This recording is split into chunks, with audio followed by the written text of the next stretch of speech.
आवाज़ इंडिया के सारे ही दर्शकों को तथा उनके माध्यम से भारत का संविधान, जिन्हें भारत के सार्वभौम लोग कहता है, उन लोगों को मेरी ओर से साधुवाद, विनम्र अभिवादन, मंगल कामना और सप्रेम जय भीम। आज का विषय है विजनरी माननीय डॉक्टर बी.आर. अम्बेडकर का नव भारत का विजन, या स्वप्नद्रष्टा माननीय डॉक्टर बी.आर. अम्बेडकर का नव भारत का विजन।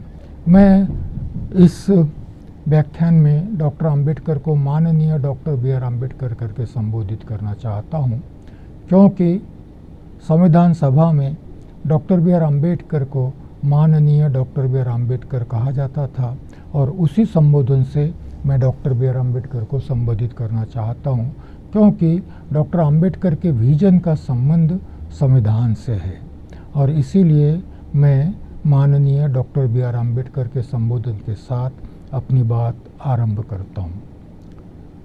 काल्पनिक तौर पर मैं कहूँगा कि डॉक्टर अम्बेडकर ये कहते हैं, मैं अकेला ही चला था जानिबे मंजिल, मैं अकेला ही चला था जानिबे मंजिल, लोग मिलते गए कारवा बनता गया।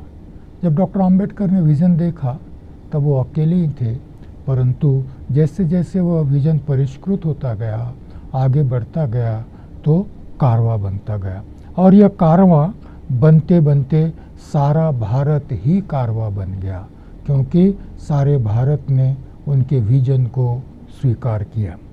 और यह मंजिल केवल मेरी नहीं रही, केवल मेरी पीढ़ी की भी नहीं रही, आने वाले पीढ़ियों की भी बन गई और कारवां मंजिल की ओर पीढ़ी दर पीढ़ी बढ़ता गया, बढ़ता ही रहेगा जब तक मंजिल नहीं मिलती। भारत मेरे सपनों का भारत नहीं बनता। तो आज भी माननीय डॉक्टर बी.आर. अम्बेडकर के सपनों का भारत वास्तव में लाने के लिए भारत के लोग प्रयास कर रहे हैं। कारवां बढ़ता रहा है, बढ़ता रहेगा, बढ़ता ही रहेगा पीढ़ी दर पीढ़ी। आइए देखते हैं कि डॉक्टर अम्बेडकर के सपनों का भारत कैसा है। आइए देखते हैं कि डॉक्टर अम्बेडकर का नए भारत का विजन क्या है। आरंभ में यह एक व्यक्ति का विजन था जो जन्म से अछूत था। अछूत क्या होता है, उसकी पीड़ा क्या होती है, व्यथा वेदना क्या होती हैं, उसकी दासता क्या होती हैं, उसका उत्पीड़न, उस पर होने वाले अन्याय अत्याचार, यह केवल एक अछूत ही जान सकता है। अन्यों के लिए इसको जानना, इसको समझना, इस पीड़ा का अनुभव बहुत ही कठिन है और इसीलिए इसी की अभिव्यक्ति के चलते डॉक्टर बी.आर. अम्बेडकर ने 1936 में एनिहिलेशन ऑफ कास्ट लिखा। उसको समझना चाहिए, उस पीड़ा को, उस दर्द को उन्होंने एनिहिलेशन ऑफ कास्ट के माध्यम से अभिव्यक्त किया है।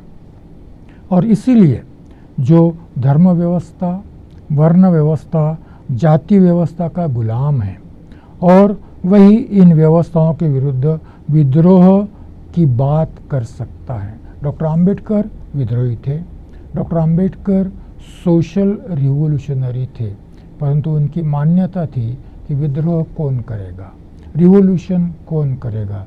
डॉक्टर अम्बेडकर कहते हैं वही करता है जो व्यवस्था से पीड़ित हैं, व्यवस्था से शोषित हैं, व्यवस्था से वंचित है। आरंभ में कौन सी व्यवस्था की बात करते हैं डॉक्टर अम्बेडकर? धर्म व्यवस्था की बात करते हैं, वर्ण व्यवस्था की बात करते हैं और जाति व्यवस्था की भी बात करते हैं। और इसीलिए डॉक्टर अम्बेडकर कहते हैं, tell the slave that she is a slave and she will revolt. मैं यहाँ पर ही की जगह पर जानबूझकर शी शब्द का प्रयोग कर रहा हूँ, क्योंकि डॉक्टर अम्बेडकर लिंग भाव समानता के प्रहरी थे। डॉक्टर अम्बेडकर लिंग भाव समानता की बात करते थे। डॉक्टर अम्बेडकर ने समय समय पर यह भी कहा कि जब तक इस परिवर्तन की प्रक्रिया में, जब तक इस क्रांति की प्रक्रिया में, जब तक इस विद्रोह की प्रक्रिया में महिलाओं की समान भागीदारी नहीं होगी, तब तक हम व्यवस्था परिवर्तन की बात नहीं कर सकते। और इसीलिए मैंने ही की जगह शी रखकर इस प्रकार से उस वाक्यांश को लिखा है, tell the slave that she is a slave and she will revolt. यह विद्रोह गुलामों की मुक्ति के लिए था। परंतु मेरी यह मान्यता है कि जब गुलाम मुक्त होता है, किसी भी व्यवस्था में जब गुलाम मुक्त होता है, तो उसके साथ साथ उसको गुलाम बनाने वाला व्यक्ति भी दूसरों को गुलाम बनाने वाली मानसिकता से मुक्त हो जाता है। गुलामी नहीं रहेगा तो दोनों मुक्त है। तो मेरी यह मान्यता है कि जब हम गुलामों की मुक्ति के लिए संघर्ष करते हैं, तो व्यवस्था में जो गुलामों को गुलाम बनाने वाली मानसिकता विद्यमान रहती है, उसके भी परिवर्तन की हम बात करते हैं, और इसमें दोनों की मुक्ति है ऐसा माना जाता है। और फिर उस समय का विजन था, आरंभ का विजन था समाज में परिवर्तन, सामाजिक आर्थिक राजनीतिक व्यवस्थाओं में परिवर्तन, धर्म व्यवस्था, वर्ण व्यवस्था, जाति व्यवस्था, जो गुलाम बनाने वाली व्यवस्था थी, उस व्यवस्था में परिवर्तन इस विजन से आरंभ हो गया। यह विजन एक व्यक्ति का था। समय के साथ साथ विजन बन जाता है, समय के साथ साथ विजन परिष्कृत हो जाता है, समय के साथ साथ दर्शन और फिलॉसफी को स्वीकार करने वालों का, धर्म व्यवस्था, वर्ण व्यवस्था, जाति व्यवस्था के गुलामों का, सामाजिक आर्थिक राजनीतिक व्यवस्था में शोषित पीड़ित वंचितों का। आरंभ में डॉक्टर आम्बेडकर का विजन था, बाद में डॉक्टर आम्बेडकर स्वयं गुलाम थे, वर्ण व्यवस्था के गुलाम थे, जाति व्यवस्था के गुलाम थे, धर्म व्यवस्था के गुलाम थे, आर्थिक सामाजिक और राजकीय व्यवस्था के भी गुलाम थे। तो आरंभ में इस कारवां में कौन जुड़ गए? जो उन्हीं के जैसे गुलाम थे, और मुक्ति की छटपटाहट जिनमें थी वही लोग उनके साथ जुड़ते रहे, और यह मुक्ति का विजन, यह कारवां आगे बढ़ जाता है। और धीरे धीरे धीरे धीरे धीरे 1950 के आते आते डॉक्टर आम्बेडकर का यह विजन सारे ही भारत का, सारे ही भारतीयों का विजन बन जाता है।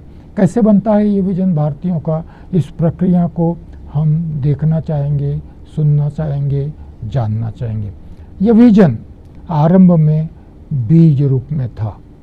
यह विजन आरंभ में बीज रूप में था। जाति आधारित भेदभाव समाप्त हो, इतना ही शुरू में डॉक्टर आम्बेडकर सोच रहे थे। जाति आधारित भेदभाव समाप्त हो, इतना ही डॉक्टर आम्बेडकर आरंभ में सोच रहे थे। व्यक्ति की मुक्ति, पीड़ित शोषित वंचित समाज की मुक्ति, भारत की मुक्ति, भारतीयों की मुक्ति, यह बन जाता है भारतीयों का विजन। कहाँ से शुरुआत हुई? व्यक्ति की मुक्ति से। धीरे धीरे धीरे धीरे पीड़ित शोषित वंचित समाज की मुक्ति, भारत की मुक्ति, भारतीयों की मुक्ति, यहाँ तक यह विजन पहुँचता है। डॉक्टर आम्बेडकर अपने इस विजन को केवल अपने पीढ़ी के भारतीयों की स्वीकृति नहीं प्राप्त करते। यह विजन केवल डॉक्टर आम्बेडकर ने नहीं बनाया, यह विजन केवल डॉक्टर आम्बेडकर तक सीमित रहा। डॉक्टर आम्बेडकर ने इस विजन को, भारत के नए भारत के विजन को, संपूर्ण भारतीयों की स्वीकृति प्राप्त की, संपूर्ण भारतीयों की स्वीकृति प्राप्त की। क्यों उनकी पीढ़ी की स्वीकृति नहीं थी, यह इस विजन को आने वाली पीढ़ियों की भी स्वीकृति प्राप्त हुई। इसीलिए डॉक्टर आम्बेडकर के विजन को चिरंतन चिरायु विजन कहा जाता है। जब तक डॉक्टर आम्बेडकर के सपनों का भारत नहीं बनता, तब तक यह विजन जीवंत रहेगा, चिरंतन रहेगा, चिरायु रहेगा। डॉक्टर आम्बेडकर केवल विजन नहीं देते, बहुत से विजनरी हो सकते हैं, डॉक्टर आम्बेडकर केवल विजन नहीं देते। डॉक्टर आम्बेडकर उस विजन को वास्तव रूप देने के लिए व्यवस्था का भी निर्माण करते हैं, सिस्टम का भी निर्माण करते हैं, और इसी को हम कहते हैं कि विजन, मिशन, स्ट्रेटेजी। विजन भी है, मिशन भी है, स्ट्रेटेजी भी है। केवल विजन नहीं, विजन, मिशन और स्ट्रेटेजी, तीनों बातें डॉक्टर आम्बेडकर स्पष्ट रूप से रखते हैं। उसके लिए विजन को साकार करने के लिए यंत्रणा चाहिए, व्यवस्था चाहिए, सिस्टम चाहिए, वह सिस्टम भी देते। वह घोषित करते हैं विजन 1950 में, वह घोषित करते हैं संविधान के माध्यम से हम राष्ट्र हैं। Doctor Ambedkar thoughts on Pakistan और पार्टीशन ऑफ इंडिया इस ग्रंथ में स्पष्टतया लिखते हैं, उसके पहले भी उन्होंने लिखा है कि इसके पहले भारत कभी भी राष्ट्र नहीं था। भले ही कोई दावा करता हो, परंतु भारत जिस आधुनिक विचारों में राष्ट्र की संकल्पना अभिव्यक्त की जाती है, उस संकल्पना की दृष्टि से भारत कभी भी राष्ट्र नहीं था। पहली बार संविधान के माध्यम से संविधान के निर्माता ने यह घोषित किया कि भारत राष्ट्र है, परंतु साथ ही यह भी बताया कि हम राष्ट्र बनने की प्रक्रिया में भी है। राष्ट्र घोषित करने से राष्ट्र नहीं बन जाता, राष्ट्र बनाना भी पड़ता है, और इसी को अंग्रेजी में कहते हैं being and becoming. Being and becoming का अर्थ होता है मैं हूँ, मैं बदल रहा हूँ, मैं बनने की प्रक्रिया में भी हूँ। राष्ट्र घोषित किया गया, परंतु साथ ही डॉक्टर अंबेडकर कहते हैं कि हम राष्ट्र के निर्माण की प्रक्रिया में भी व्यस्त है। We are a nation, doctor Ambedkar कहते हैं we are a nation, but we are a nation which is in the process of becoming. We are a nation, still we are a nation in the process of becoming, और इसी को कहते हैं being and becoming की प्रक्रिया। राष्ट्र घोषित किया डॉक्टर अंबेडकर ने, परंतु उसी समय यह कहा कि हम राष्ट्र के निर्माण की प्रक्रिया आरंभ कर रहे हैं। घोषित करने से राष्ट्र नहीं होता, और यह इस प्रकार से बीइंग एंड बिकमिंग की प्रक्रिया। क्या है विजन? व्यक्ति से आरंभ होकर सारे भारतीयों द्वारा स्वीकृत हो। डॉक्टर अंबेडकर की पीढ़ी द्वारा ही स्वीकृत नहीं, आने वाली पीढ़ियों द्वारा स्वीकृत विजन, चिरंतन चिरायु विजन। आइए इसे जानने का, समझने का प्रयास करते हैं, और एक भारतीय होने के नाते इसे साकार करने में अपना योगदान देने के लिए सिद्ध होते हैं।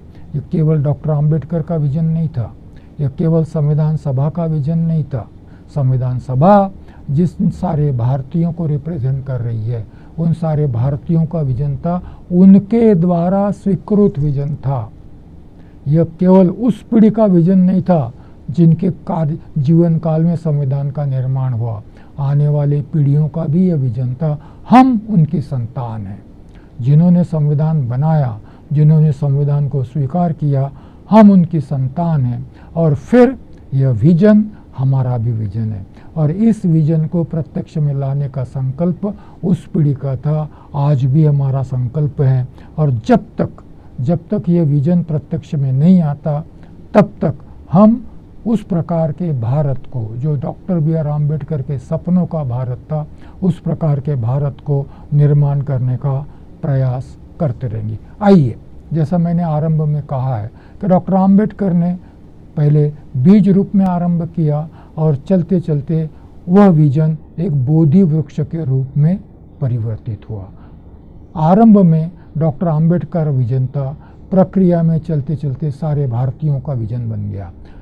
यह विजन आरंभ में केवल उनकी पीढ़ी का विजन था, परंतु समय के साथ साथ यह सारे ही आने वाले पीढ़ियों का भी विजन।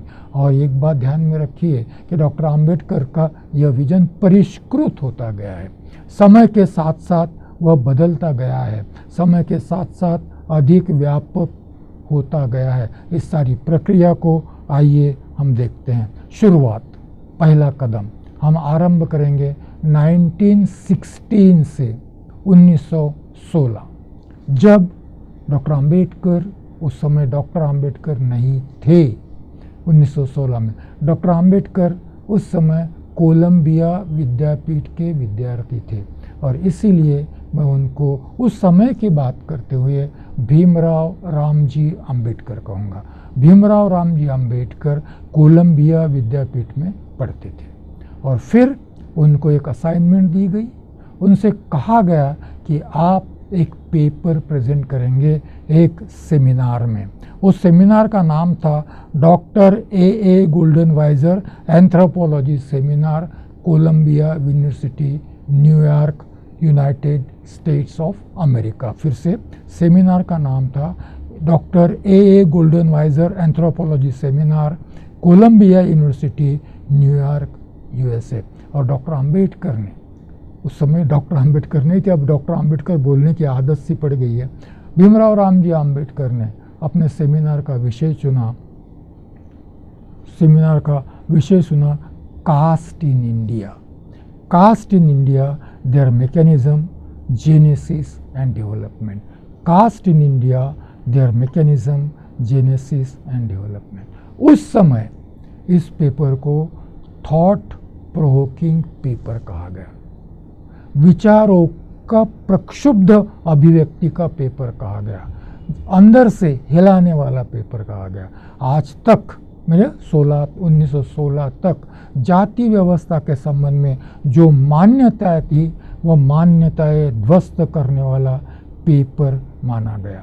इस पेपर में डॉक्टर आम्बेडकर ने theory of origin and development of caste, इस पर बात की है। मैं हिंदी में अनुवाद करके बताऊंगा कि जाति, भारत में जाति वो कैसे हैं, उनकी यंत्रणा क्या है, उनका उद्गम कैसे हुआ है और उनका विकास कैसे हुआ है। तो इसीलिए उद्गम और विकास के सिद्धांत, जाति का उद्गम, जाति की उत्पत्ति और जाति के विकास का सिद्धांत, यह इस पेपर का विषय था। और बड़ा ही प्रक्षोभक यह पेपर माना जाता है। प्रक्षोभक इसलिए माना जाता है कि डॉक्टर आम्बेडकर के पेपर प्रस्तुत करने तक जाति का उद्गम और विकास के संबंध में जो भी मान्यताएं थी, जिन्होंने भी जो कुछ भी लिखा था, वह सारी मान्यताएं डॉक्टर आम्बेडकर ने ध्वस्त कर दी और डॉक्टर आम्बेडकर ने जाति का उद्गम और विकास के संबंध में अपना स्वयं का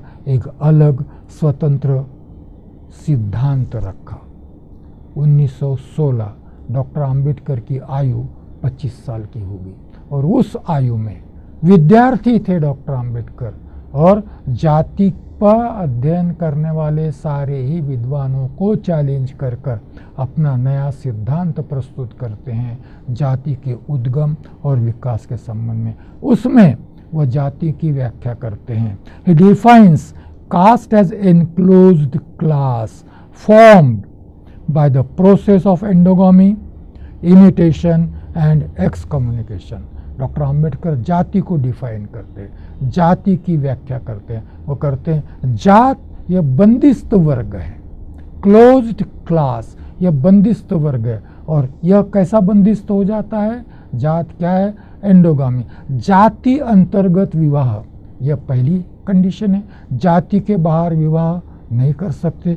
दूसरी कंडीशन उन्होंने बताई कि अनुकरण, जाति में अनुकरण किया जाता है, जाति के बाहर के लोगों का अनुकरण नहीं, जाति में। और तीसरा उन्होंने कहा कि जाति के जो भी मूल्य होंगे, जाति की जो परंपराएं होंगी, उसके विरुद्ध यदि कोई करता है तो जाति बहिष्कृत किया जाता है।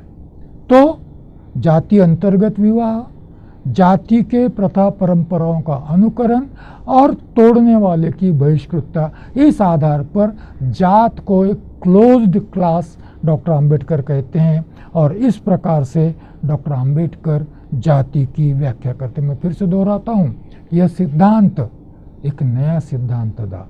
परंपरागत जो सिद्धांत रखे गए हैं उन मान्यताओं को ध्वस्त करने वाला सिद्धांत। यह घोषणा डॉक्टर आम्बेडकर ने, यह पेपर डॉक्टर आम्बेडकर ने कोलंबिया यूनिवर्सिटी में प्रस्तुत किया, अंतर्राष्ट्रीय मंच पर प्रस्तुत किया। और यह उभरते हुए दार्शनिक की प्रस्तुति थी। मैं डॉक्टर आम्बेडकर को दार्शनिक मानता हूँ। उभरते हुए दार्शनिक की प्रस्तुति थी, अंतर्राष्ट्रीय मंच पर से प्रस्तुति। और उन्होंने इस प्रकार का पेपर, जाति का उद्गम और विकास, इस सिद्धांत की रचना कर यह सिद्धांत प्रस्तापित कर उन्होंने धर्म व्यवस्था को चैलेंज किया, उन्होंने अर्थव्यवस्था, वर्ण व्यवस्था को चैलेंज किया, उन्होंने जाति व्यवस्था को भी चैलेंज किया। विचार, जब तक विचार न हो तो कृति नहीं होती। विचार विहीन कृति यह मूर्खता मानी जाती है। विचार विहीन कृति यह मूर्खता मानी जाती है। Action without thought is foolishness.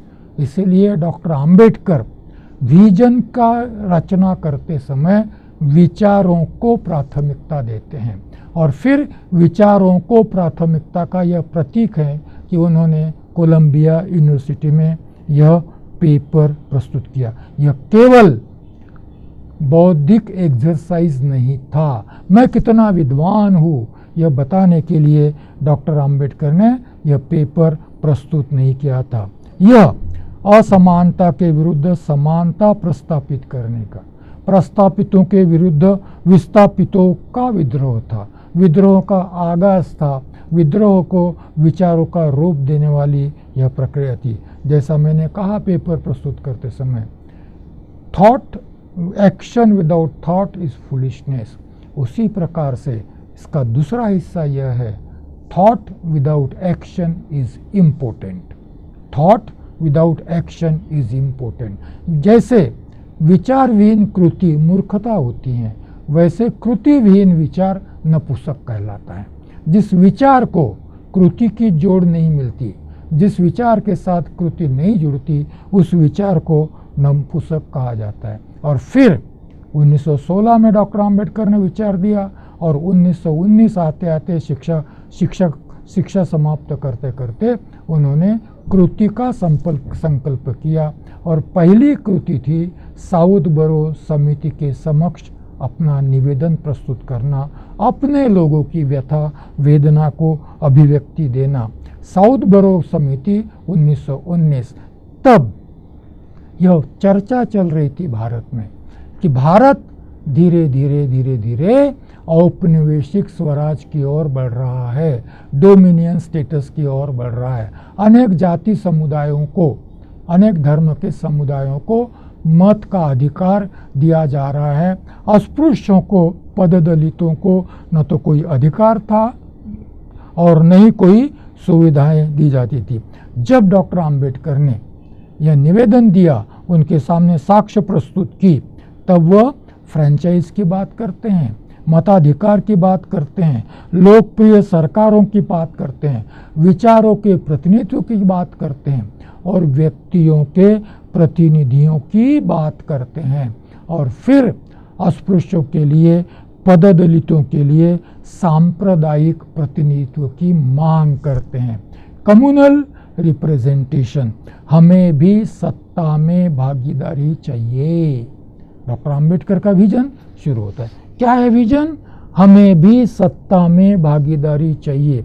जो कल तक सत्ता से वंचित रहे हैं, जिन्हें कभी सत्ता में भागीदारी नहीं मिली, जो शोषित है, वंचित है, पीड़ित है, वोट का अधिकार नहीं है, ऐसे लोग भी भारतीय होने के नाते, मनुष्य होने के नाते उन्हें भी सत्ता की में भागीदारी चाहिए। यह बात साउथबरो समिति के समक्ष उन्होंने कही, और वह कहते हैं कि we don't want reform, we want revolution. हमें रिफॉर्म नहीं चाहिए, सुधार नहीं चाहिए व्यवस्था में, हमें क्रांति चाहिए, दया नहीं चाहिए, हक चाहिए। हक, राइट टू लिव, जीने का अधिकार, right to live with equality, समानता के साथ जीने का अधिकार, और right to live with dignity also, dignity के साथ जीने का अधिकार, प्रतिष्ठा से जीने का अधिकार, और समानता के साथ अधिकार। डॉक्टर आम्बेडकर एक ऐसे थे, दृष्टा थे, जिन्होंने अधिकारों की बात कही, सवर्णों की दया पर नहीं। सरकार से भी उन्होंने दया की भीख नहीं मांगी, ब्रिटिश सरकार से भी यह नहीं किया कि आप माए बाप सरकार हो, आप हमें यह अधिकार दें। डॉक्टर आम्बेडकर बात करते हैं रिवोल्यूशन की, डॉक्टर आम्बेडकर बात करते हैं परिवर्तन की, डॉक्टर आम्बेडकर बात करते हैं राइट टू लिव की। और इसी के चलते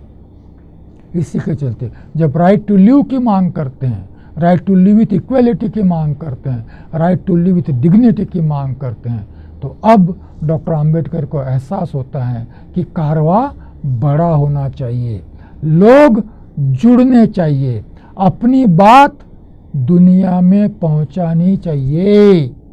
विचारों का परिवर्तन, और फिर उसके आधार पर संगठन की भी बात करते हैं। और इसीलिए केवल अपने लोगों का प्रबोधन नहीं, तो औरों का भी प्रबोधन हो, औरों तक अपनी बात पहुँचे। इसीलिए 31 जनवरी 1920 को डॉक्टर आम्बेडकर मूक नायक नाम का पाक्षिक चलाते हैं। उसके पीछे का भाव था एजुकेट, एजिटेट एंड ऑर्गेनाइज।